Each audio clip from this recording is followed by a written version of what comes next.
Hey, Scrapbook friends, it's Nicole, and I'm here with the November 2024 edition of the Savvy Scrapbookers.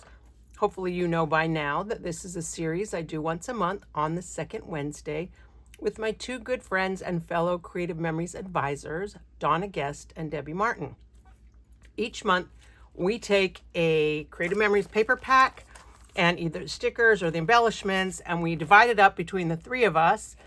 And each of us creates a double page layout using the pieces that we chose, so that if you wanted to recreate all three of our layouts, you would only need to use one pack of paper and one sticker pack, and you'd have three completed double page layouts with very little waste. This month we are doing Christmas Charm. This is our new Christmas collection. It actually came out in October, but we just couldn't bring ourselves to do Christmas in October. So of course we did Booyah, saved Christmas Charm for November, but just this week, 2 days ago, during the launch of the Black Friday promos from Creative Memories, the Christmas Charm paper sold out. So we had a moment of panic. What could we do? What could we pull together? But they've told us that they are trying to reorder Christmas Charm. So hopefully at some point, either you already ordered it back in October when it came out, or it will be back. If not, as always, the layouts I'm going to show you can be done with any of our collections, and I will show you some examples of it with other collections. But for this, you're going to need the Christmas Charm paper and stickers.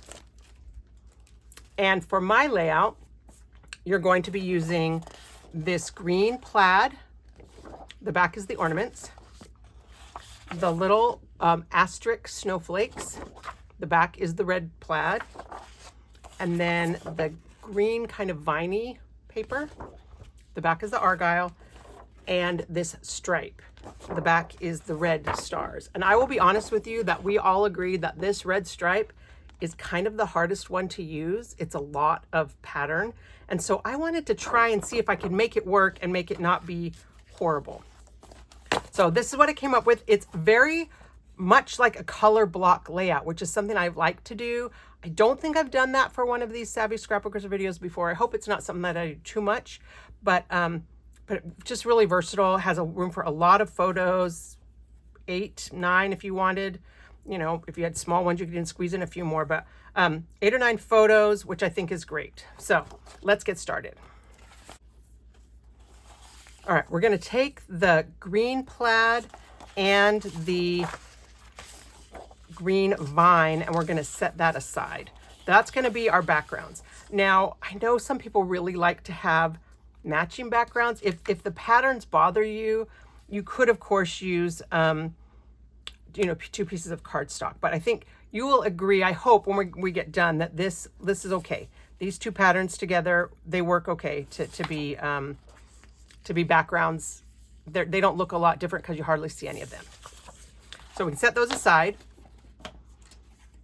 And we're just going to cut this stripe and the snowflake. And as always, I have a cutting guide for you. We're going to start with the green stripe. So this piece right here is actually going to be a scrap, the one I put the little hash marks on. So if you want to take a screenshot, I was told last time that I didn't let you see this long enough. So hopefully you'll be able to see it. We're going to do 2 by 12 inch strips, 3 5.5 by 4 inch photo mats, and then we're going to cut a 1 1/4 inch strip, cut it into a 7.5 and a 3/4 inch piece. Okay.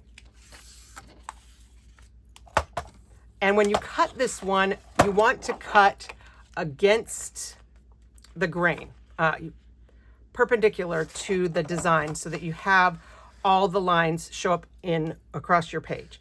So we're going to cut 2 at 2 inches.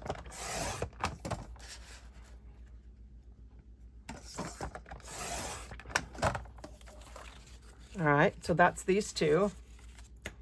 And then I'm going to cut it at 5.5, which is the very edge of the Creative Memories trimmer right here. You don't have to fold out anything. I just like to put my finger there and just line it up straight with the side.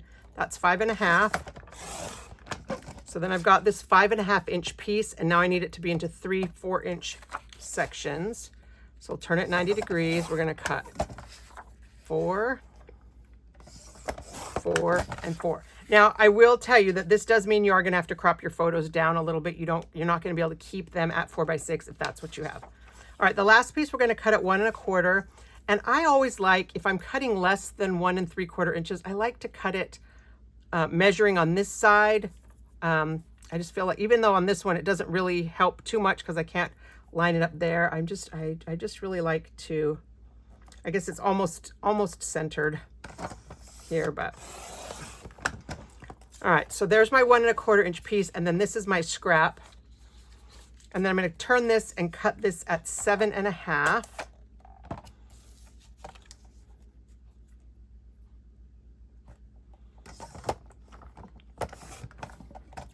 And at 3 1/4.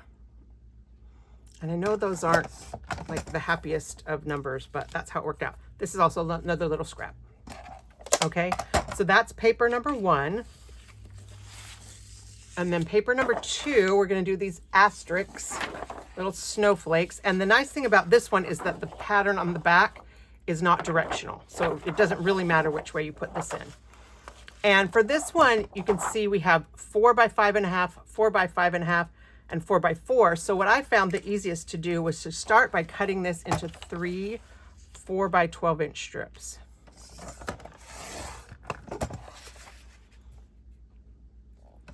All right, so I got my 3 4 inch wide strips. And then as you see right here, I need 2 4 by 5 1/2 inch pieces. And so I'm going to stack them. You do not need to stack them. I know some people don't like to stack them.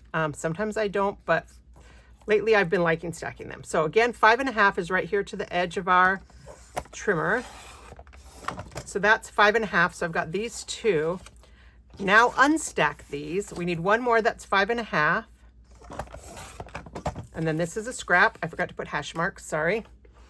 And then this remaining piece, we want one that's 3 1/4. And one that is 1 3/4. And again, I'm going to cut that on this side. 1 3/4 is the very last line of the grid on this side. So that's my scrap, and that's my 1 3/4. And then the last piece, we're going to do a 4 by 4, 4 by 4, and 2 4 by 2s, which is easy enough because there's our 4 by 4. There's our 4 by 4. And then this, we just cut this in half. So there's our 4 by 2s, and all our cutting is done. So now we can pull out our background pieces. And I put the vines on this side and the plaid on this side. Oh, you know, I just realized I didn't show this one very long. Sorry. This is the other piece you're going to need. Okay. If you're wanting to take a screenshot or something of this, 4 by 5 1/2. So 4 4 4, 5 1/2, 5 1/2, 5 1/2, 3 1/4, 1 3/4, 4 4, 2 and 2. All right, is that enough time for you to do your little screenshot? I hope so. Okay, if not, pause the video. Rewind, I guess, and pause the video because now I'm moving on. All right. So we're going to start with these 2 2-inch strips, and I'm going to lay it all out first. This may be too much for you. You know, I don't know that we could use the reverse sides of these together because that's also a lot. You could possibly do it like this if you wanted to with the red. Or you could do the plaid and the argyle with the red if you wanted to. But I think that's a bit much once we get all the other pieces on. So we're going to use it the way I intended it, which is to be able to use this stripe, which is kind of an obnoxious stripe, and have it not ruin our life, okay? Because I mean, it does add a lot of interest. So this is going to be the top border along both sides. I'm just going to adhere this down and just align it right here with the edge.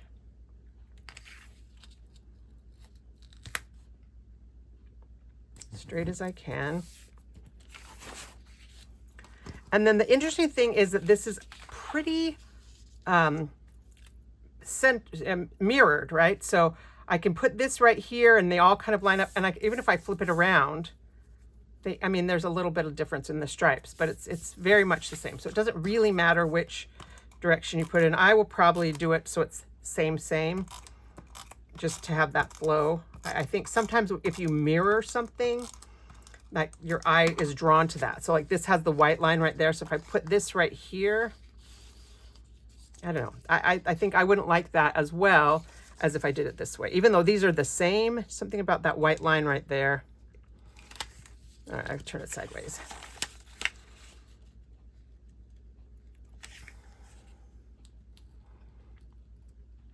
All right, and then the underneath part, you know, under this border right here is we're basically building kind of a color block design. And you can use either side of these papers. So we're going to start with the 4x4 squares. They go one on either side.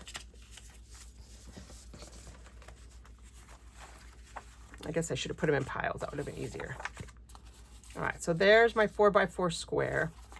And then I've got these two 2x4 squares. This is the 1 3/4.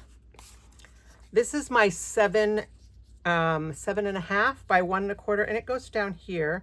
And I did like, I mean, I guess either way, it still almost lines up again. So you know, I like the visual way that ties this together. Then we're going to take these 5. Uh-oh, I think I missed cutting one of them because I don't think I'm supposed to have 6 of these. Let's see. How did I end up with 6 of these? No, 1, 2, 3. And 1, 2, 3. Okay, I guess I am supposed to have 6 because that's how we end up with all the pictures. Okay, so we got 6 of these. So you want 2 that are horizontal. Oh, sorry, 3 of them are going to be horizontal and 3 of them are going to be vertical. I did not use this side at all. If you wanted to, you could possibly get away with using this one down here. I really like the red. And so I think what I wanted was to have the red kind of up here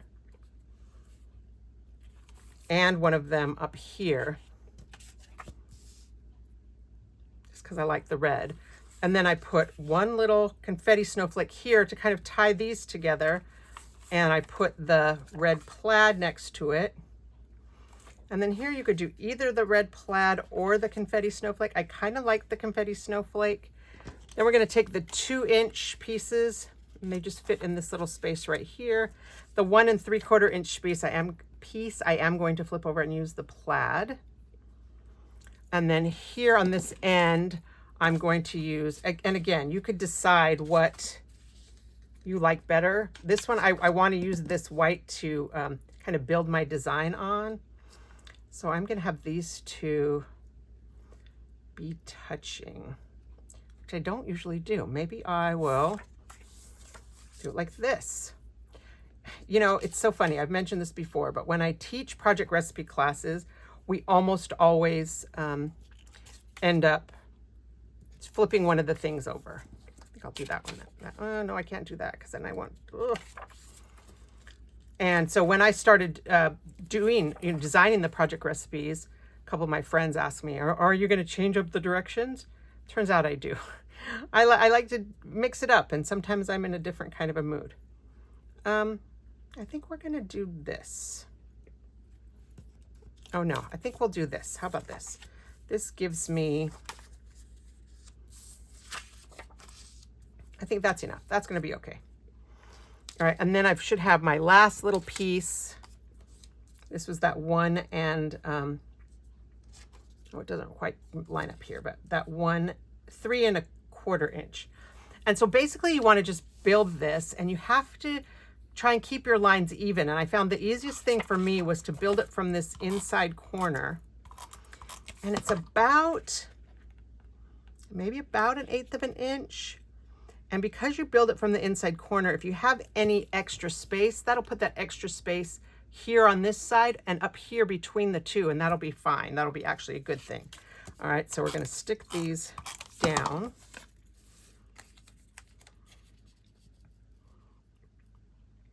And I like to keep my lines together as much as I can. That's what I think makes the layout look visually pleasing, is when your lines, you know, line up. You don't want this to be off to here. You want it to line up with that. So do the best you can. You may want to use a repositionable. All right, apparently I'm swapping this out. I'm gonna do this on screen and not snip it out, because some people still struggle with how to replace your tape runner. And I just want to point out the tip that's working really well for me is to look on the tape and see which side actually has the tape on it. So this is the release side, and this is the actual tape side. If you look at the case to your tape runner, it has this little slidey piece. In theory, the purpose of this is so that when you throw your tape runner in your bag, you can slide this and cover the adhesive so it doesn't stick to things in your bag. I never remember to do that. And so people try to put it in like this with the wheel up, but you want to line up that sticky part with that slidey part. How's that for making up words? Sticky and slidey. All right, we got those two together, and then it's just snaps right in, and you can throw that away. Or maybe recycle it. I don't, and where I live, I don't think we recycle stuff like that, but they don't recycle a lot here. Okay, so I'm lining up kind of, you know, this corner, that corner, trying to get it together. And I'll do this one. And again, that corner. And that corner. Oh, I think I'm scooching up a little bit. That's a little taller maybe than I wanted it to be. And then I'll do this piece. And of course, you may, you know, prefer to put yours together in a different way, but this worked for me so that if I had a little bit of extra gap, it's going to be up here because we're going to put a sticker over that. Oops. Went off the edge.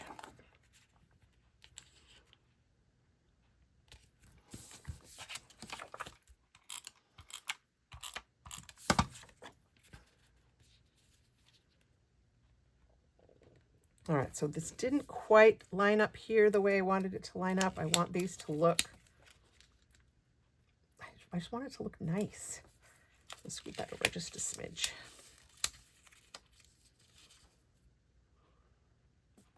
I just like my lines to be pleasing, even if that means this little gap is going to be a smidge bigger than I wanted it to be. And you see, even though I didn't use repositionable, I was able to reposition it with not much trouble. All right, this one too.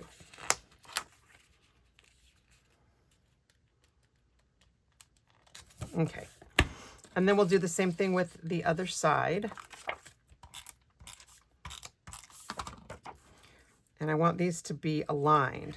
And so you see that even though these two greens that I picked are not the same, by the time you get all of this other stuff on there, you don't really notice that they're not the same.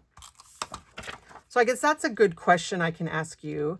How do you guys feel about it when we use background pieces that don't coordinate? Would you rather if we tried to each pick, you know, two of the same that we could use as a background? I mean, sometimes we do welding, sometimes we do, you know, sometimes we do use cardstock for the base. I don't know. So tell me what you think. I know that this is not a way that I ever would have scrapbooked before. I started replicating the project recipes. Whoops, how did that happen? That's a waste of adhesive. You know, it was not something I would have ever done, but when they started putting that in the project recipes, I realized that it's a really nice way to use up if I have, you know, not a full collection. I don't have two pieces that are the same. It's really okay to not be matchy-matchy. All right, so you just want to have a little gap in between all these photo mats. I think I want a little bit bigger mat than that, actually. I thought I had figured all this out in the spacing before I stuck it down, but it's about 1/8 of an inch. Boy, that one's a little crooked.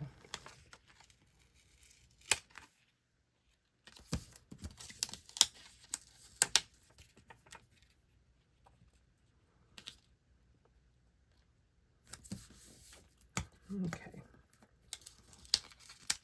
I'll line this guy up again.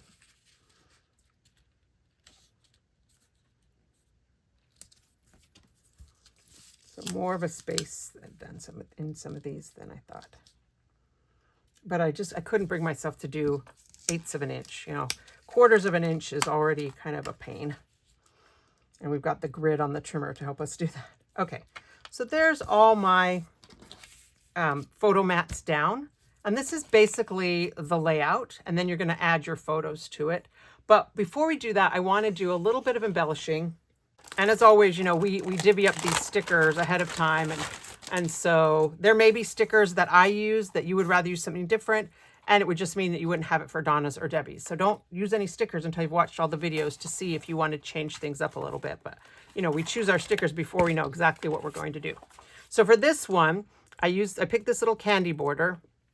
And I want to take this piece that's kind of the little dots, that's like the string of the chain. And I want to line it up right with the edge of this. Let's zoom down.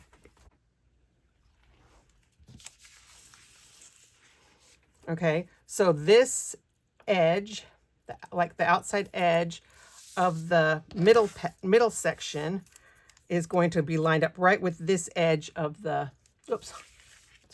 this edge of my 2-inch strip. Okay, so this has to be right on the side, but you don't want to have any of that showing on this side. You want to cover that all the way up, but that way you don't go too far down into covering the photo mats. Okay, so I'm just lining that up. See, here's my paper, and I'm just lining it up right along there. So it does barely just touch the photo mat.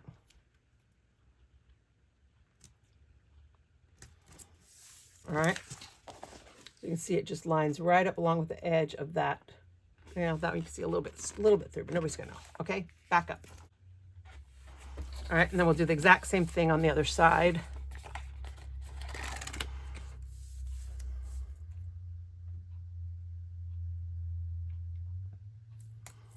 And again, this is probably something that, you know, it doesn't matter if some of your striped paper shows through, but I think it makes a nice defining line. And I felt like it was easier to just match the edges than it was just, you know, to center it. Okay. And then we're going to do a little bit of decorating.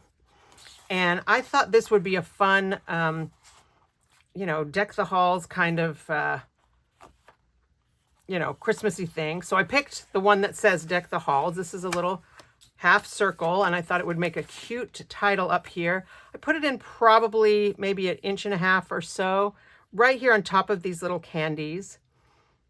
And kind of not quite centered between these two, maybe a little bit more centered, but yeah, right above the line between these two. So that's going to say deck the halls right there.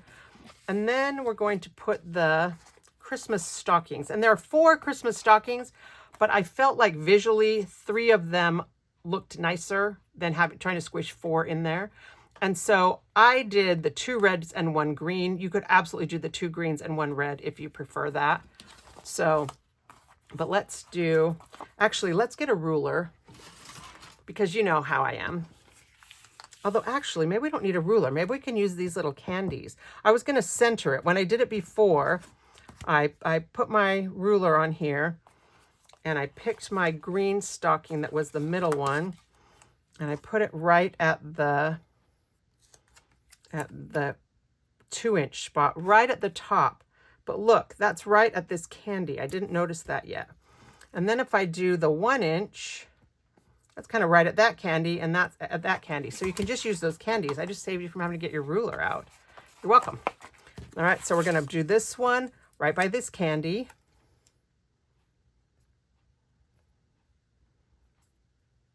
And that will just make them be centered.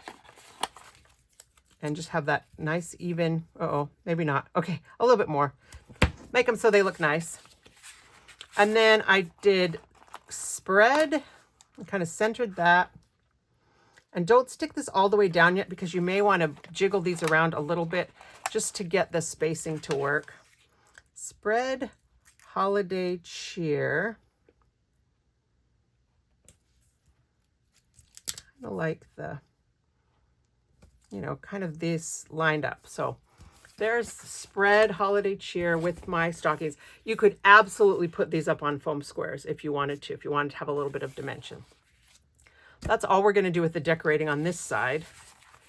On this side, I also picked these candy canes because I kind of had the candy on here and I'm kind of wanting to go with the candy theme. Now, this will depend so much on your photos. If you have a lot of photos, you're going to maybe not want to use this whole square. You might want to put your stockings in here. So maybe decide that, you know, for yourself. But we'll put this little bell, and I put it coming in that way, but maybe I think I still like it coming in. You'll put the little bells, and then we had the words Christmas time at home. So you could do Christmas time. You could do Christmas at home. I did Christmas at home on my sample, but I think I'll do Christmas time on this one. Now I think I'm going to use Christmas at home because of the pictures I have to use. Christmas at home. And I kept them the same kind of angle with each other. And then all the little candy canes and peppermint things, you don't really see them as well as I would like, but just kind of sprinkled them on this one little 2-inch piece. Let's see. Oh, there's the red one. So you get 2 greens and a red. So I kind of did green, red, green. And then just all these little peppermints. And they look a lot bigger on the, oops, where are they? On the sticker, they look a lot bigger because you get that, you have that whole outline. Once you pull it off, they're a little bit tinier. And you also get green and red. So just kind of, it's like a treasure hunt to find them. But I just kind of sprinkled those little candies.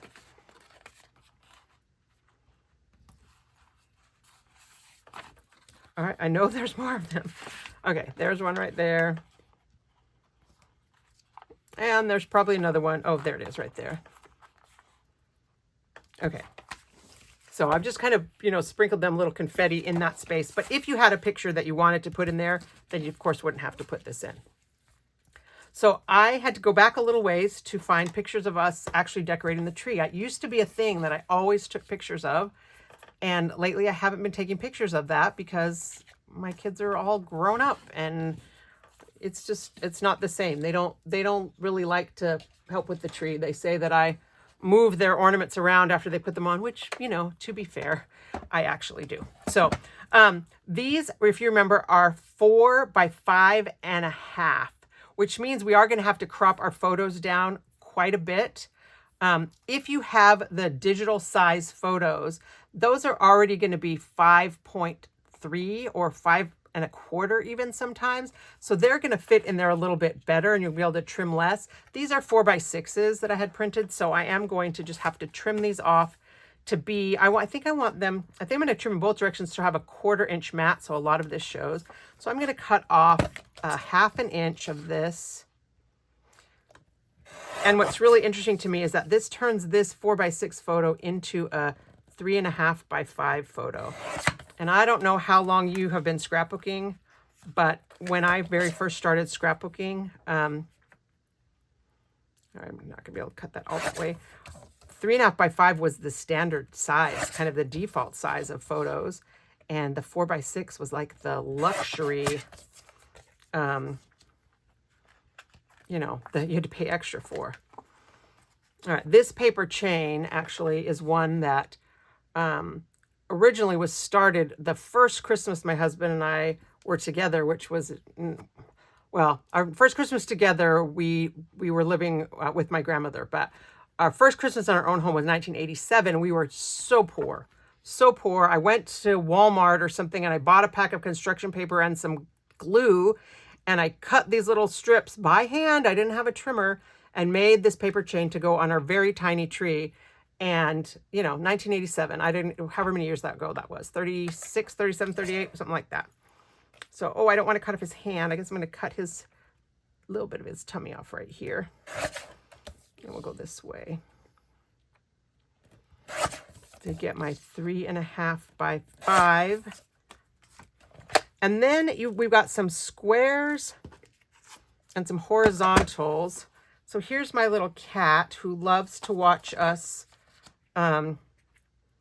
do the, you know, decorating the tree. He's like, what is this piece of nature you're bringing into my house? And I love this little picture of him. And you know what? I should have made it a little bit. I don't want to cut off his ear. Oh no, I'm gonna have to cut off part of his ear and part of his paw. That's heartbreaking. He was so cute.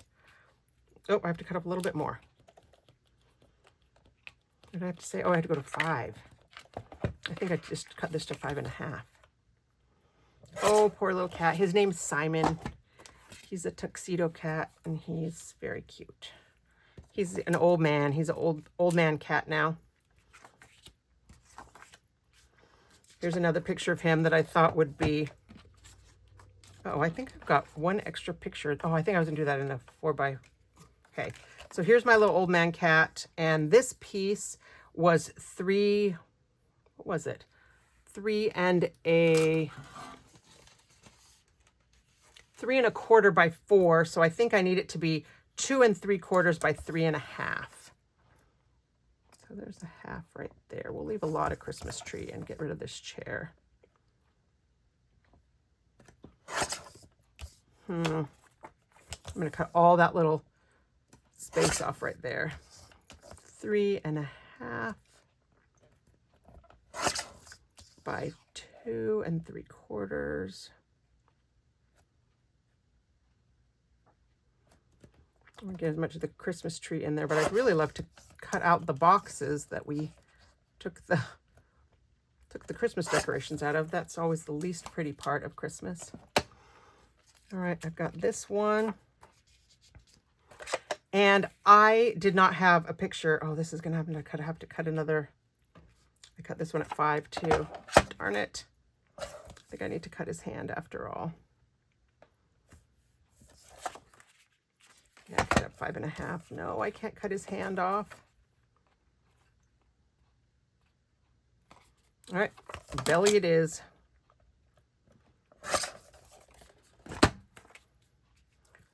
I didn't have any more pictures of this year. I'd had surgery, and I was not up to decorating the tree, and so I hadn't gotten to it. I'll just take the little top of that off. And so my family, late in December, I mean, usually we do it, you know, right after Thanksgiving. Late in December, they had to take over and do it for me. And then this one of my daughter, you know, supervising. She's here on her phone. She learned that from me. I'll go 3.5. Yeah, I'll go 3.5 right there.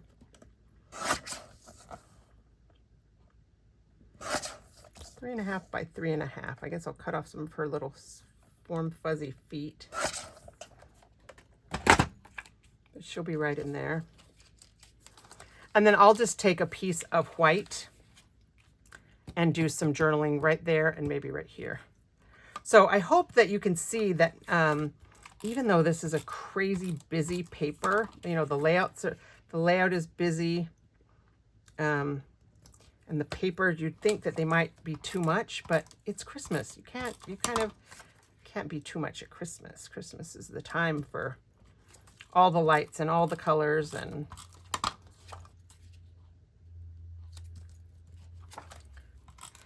so I think actually on one of the other samples, I have written down the sizes of the photos that you're going to want to fit in these spaces. So I'll get that out in just a second to show you what this looks like made with other paper packs.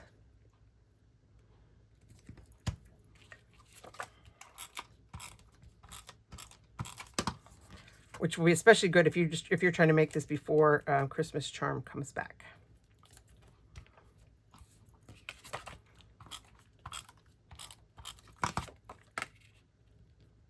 I guess I could have fast forwarded through all the taping, but I didn't need to. You guys don't mind, right? So, okay, so here we go. Like I say, I'm going to put some journaling right here in this section about how, you know, I wasn't feeling well. I thought, let me do that and then I'll come right back. So the journaling's done. I think it always adds so much. And you know, you could easily put pictures and maybe do journaling in some of these other spaces, but I think that, you know, leaving room for journaling is important, but there's not always a lot to journal about on Christmas. Like if I was using this for Christmas morning, you know, what am I going to say? We opened presents, you know, but I just wrote that I had surgery. And so Juan had to take it on himself to decorate the tree. And I did write about the red and green paper chain. So again, these pictures are a little bit smaller than we normally use. I normally like to keep my pictures at 4x6, but to fit more pictures in, I thought it was okay. And actually, as I was thinking about this as I was doing the journaling, because pictures back in the day used to be 3.5 by 5, maybe you have some pictures from way back in your film days that are 3.5 by 5, and these are going to work perfectly without you having to crop them down. So maybe I helped you. I did want to show you that I did this layout like I told you, and when I was trying to kind of tweak the sizes to make sure I taught it correctly, I did it again in Heart to Help. If you remember, this was our Ukraine fundraiser paper pack from a couple of years ago. I think it turned out really cute. This one I have no stickers. This paper pack didn't have any stickers or embellishments, but I think just the paper itself is plenty bright. I think this would be fun for spring pictures or something. But this one I did put some little vellum mats that to remind me of the size. So 3.5 by 5 for the rectangle pictures, 3.5 by 3.5 for the squares, and 2 3/4 by 3.5 for this little mini rectangle right here. But Heart to Help is gone. I think Heart to Help is gone. So I wanted to show you. I also did it with Birthday Bonanza. I love Birthday Bonanza. This is one of my favorite paper packs. It's also crazy busy in this with all these papers. But again, birthdays, Christmas, those are the times we can go crazy. And once you start putting, you know, photo mats on here, it makes it a lot less busy. So I would love to see what you do with this layout. I'd love to see if you do it with Christmas charm, if you were able to get Christmas charm. Seasonal sightings is still available if you need something Christmassy right this minute. But any collection, I love layouts that can work for whatever whatever paper pack you happen to be using. And I hope that this layout has given you some ideas and that you will be able to create something and find joy in creating. So thank you so much. This November, I want to just let you all know how thankful I am for you. I never, ever realized what YouTube was going to do for me as far as the people that I have met. Some of you I've never met, but I've interacted with you in the comments, or you've placed an order, or we've connected on Facebook. And it's been really, really fun. I've just enjoyed it so much. I'm thankful for you. I'm thankful for scrapbooking. I'm thankful that we are able to participate in this craft that we love. Let me go back to the actual layout I'm supposed to be showing you, not Birthday Bonanza. But I hope that you will have something that you can create with this layout. And maybe it's something where you have a really busy stripe pattern. You'll be able to find a way to use that. So I don't know, maybe I should have used the backside or something, mixed it up. But you can do what you want to do when you choose your papers, and I'd love to know what that is. Feel free to share those with me through my Facebook page at Nicole's Scrapbooks.